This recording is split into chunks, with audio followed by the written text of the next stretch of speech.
বুকগুর অনেক দিন থেকেই ইচ্ছা ছিল যে কলকাতা চিড়িয়াখানা দেখবে, জু দেখবে, কিন্তু সময়ের অভাবে হয়ে উঠছিল না। প্ল্যান মতন বুকগু চলে আসলো বাড়ির থেকে, ওর মাসি বাড়ি বেলঘরিয়া, আর আমি চলে গেলাম টিটাগড় থেকে বেলঘরিয়া, ওর মাসি বাড়ি। তারপর বুকগুর মা আর আমি বেলঘরিয়া থেকে ট্রেনে চেপে চলে গেলাম শিয়ালদা, শিয়ালদা থেকে বাসে চেপে চলে গেলাম চিড়িয়াখানার কাছে। চিড়িয়াখানার কাছাকাছি একটা জায়গায় আমরা নামলাম, বাস থেকে নেমে হেঁটে চললাম রাস্তা ধরে।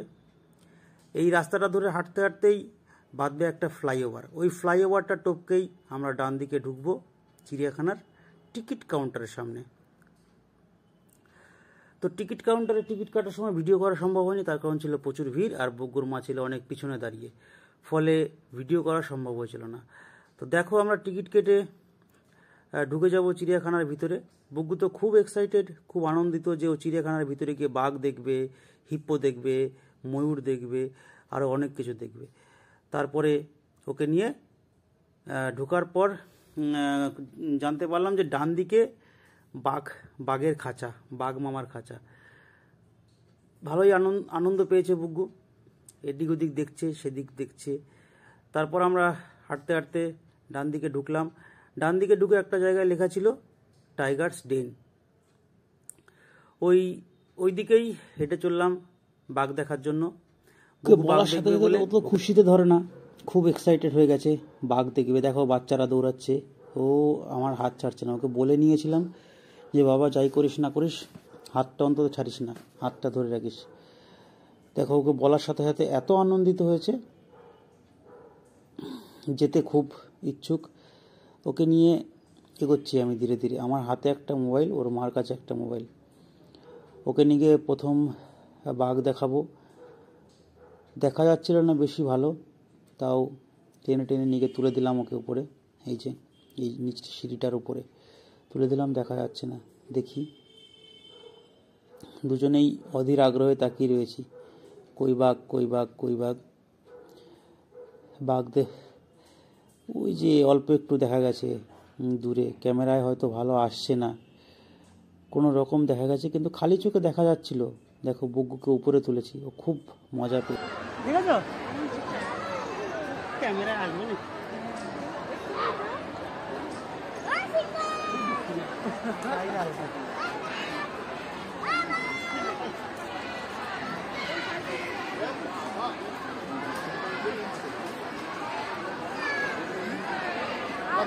আমাদের বাঘ দেখা কমপ্লিট। এবার বুকুর মার হাত ধরে বুকুর মার সাথে বাঘের খাঁচা ছেড়ে ডান দিক দিয়ে আমরা খবর পেলাম যে ওখানে ময়ূরের খাঁচা আছে।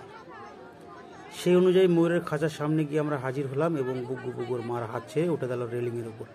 অনেক রকম ময়ূর এখানে ছিল, ছাই রঙের, সাদা রঙের, নর্মাল যে ময়ূরগুলো আমরা দেখতে পাই সেগুলো ছিল। ময়ূরগুলো পেখম তুলছিল, আনন্দ পাচ্ছিল মানুষ যারা বাচ্চা এসেছিল ওদেরকে দেখতে। আমার বাচ্চাও ছিল সেখানে, ওরাও আনন্দ পাচ্ছিল খুব, ময়ূরগুলো আনন্দ পাচ্ছিল, ফলে পেখম তুলে ওরা ওদের রূপ দেখাচ্ছিল, ওদের চেহারা দেখাচ্ছিল। বুকু খুব মজা পেয়েছে ময়ূরগুলোকে দেখে। ও জিজ্ঞেস করছিল যে এটা কেমন ময়ূর। আমি তখন ওকে বাঁদিকে ক্যামেরা ঘোরাতে বললাম এবং ওকেও দেখালাম যে এই যে ভিতরে যেটা দেখতে পাচ্ছ এটা হচ্ছে নর্মাল ময়ূর, আর এইগুলো আমাদের দেশে পাওয়া যায়, কিন্তু নর্মালি এগুলো পাওয়া যায় না সব জায়গায়, বা সব জায়গায় দেখা যায় না।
ভালো করে বলো।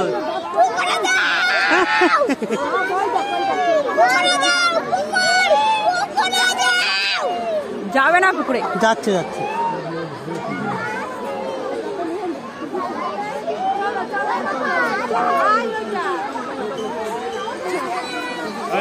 চলো চলো যাচ্ছে যাচ্ছে। চলো চলো চলো চলো অন্য কিছু চলো এবার। আবার অনেক কিছু দেখবো।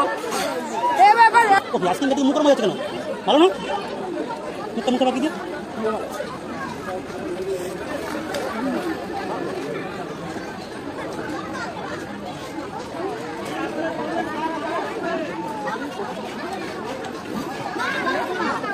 স্টেবল ভিডিওটা আসে না, বুঝলে? স্টেবল ভিডিওটা আসে না। থাক থাক।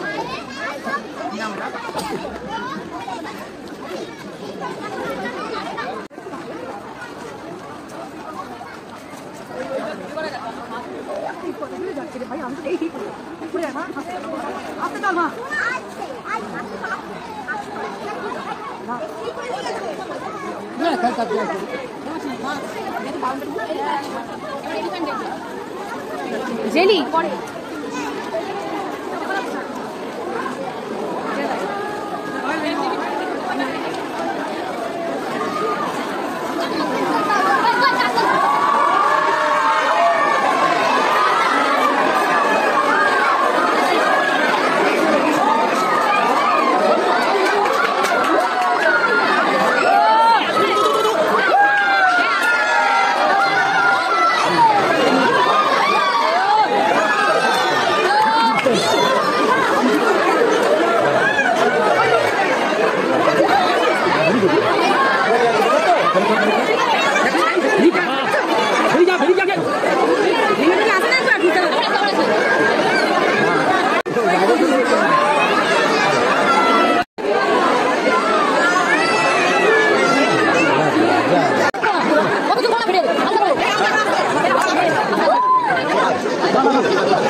দেখেছি এত নড়ালে হয় নাকি? স্টেবিলিটি নষ্ট হয়ে গেছে না ক্যামেরার।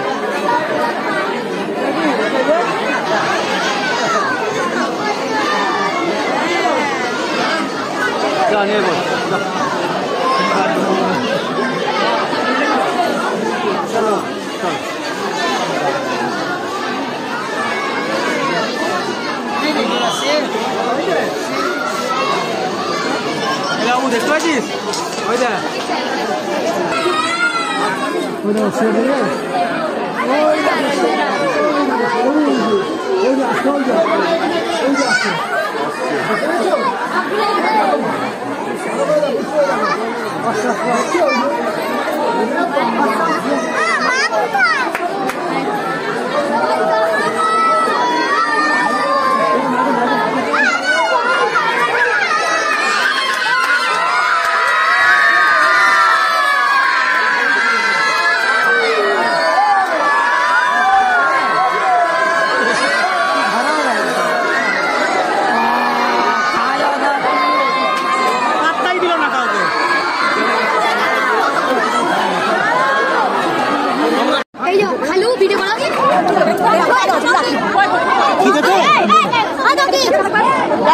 এই মালটা পুরো শিকার পেলে খাবে। প্রকৃত কি লাগছে না?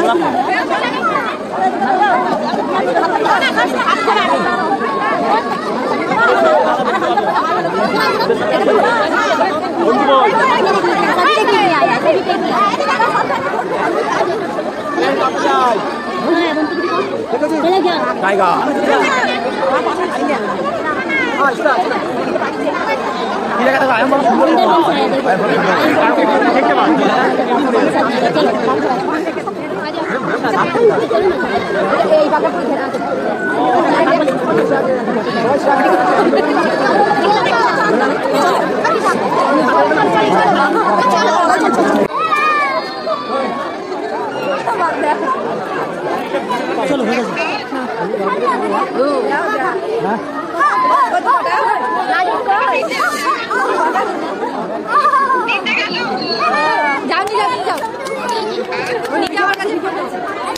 তাড়াতাড়ি করো। আরো পাশে আছে দেখছি।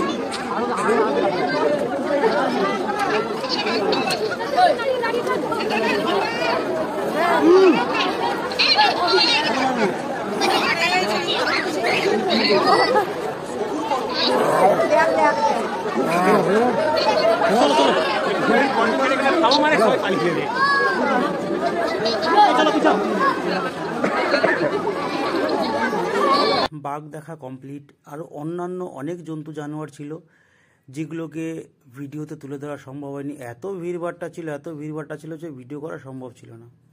তো বাঘ দেখার পর আমরা চলে আসলাম কুমির দেখতে। কুমির দেখে বুগু তো বিশ্বাসই করতে চাইনি যে এখানে কুমির আছে। কুমিরটা পুরো পাথরের মতো পড়েছিল। তো যাই হোক, আমাদের আলিপুর চিড়িয়াখানা বা কলকাতা চিড়িয়াখানার ব্লগ আজকে এই পর্যন্তই। তোমরা সবাই ভালো থাকো, সুস্থ থাকো, বিপদে বুদ্ধি হারা হয়েও না, বুদ্ধির সাথে কাজ নাও। আর আমার ফ্যামিলিকে সাপোর্ট করতে আমার ভিডিওতে লাইক করো, শেয়ার করো আর সাবস্ক্রাইব করো। Thank you for watching. Good by.